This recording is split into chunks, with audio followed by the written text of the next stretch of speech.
Betting యాప్లు కానీ, online betting కానీ, ఆన్లైన్ రమ్మీ గేమ్లను పట్ల అప్రమత్తంగా ఉండడమే కాదు కఠినంగా వ్యవహరించాలని ఈరోజు రాష్ట్ర ప్రభుత్వం నిర్ణయం తీసుకున్నది.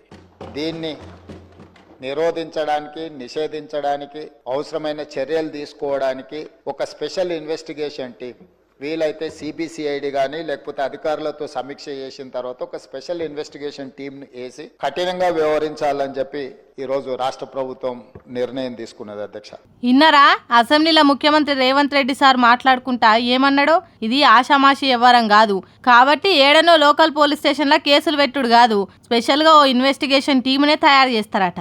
అంతేకాదు బెట్టింగ్ యాప్లు ఉట్టించేటోనికి ముచ్చమటలు పట్టించే పని చేస్తారట. దీంట్లో ప్రధానంగా 2 సంవత్సరాల కంటే మించి శిక్ష కూడా లేదు.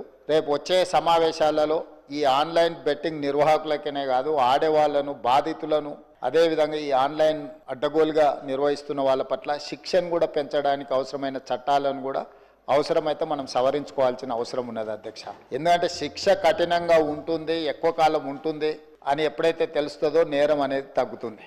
బెట్టింగ్ యాప్లు ఉట్టించిన వాళ్ళను, ప్రచారం చేసిన వాళ్ళని కాదు, ఆ యాపుల జూదం ఆడిన వాళ్ళకు కూడా శిక్షలు పడేటట్టు చట్టం చేస్తారట రాబోయే కాలంలో. అంటే అబ్బో, ఈ ఆట ఆడితే పైసలు పోవుడు కాదు, జైలు శిక్ష పడుతుందనే భయాన్ని ఆడే ముందే ఆలోచన వచ్చేటట్టు చేస్తారట. అట్లనే గుట్కా గుడుంబాల దందా బాగా నడుస్తున్నదని సర్కార్కు తెలిసిందట.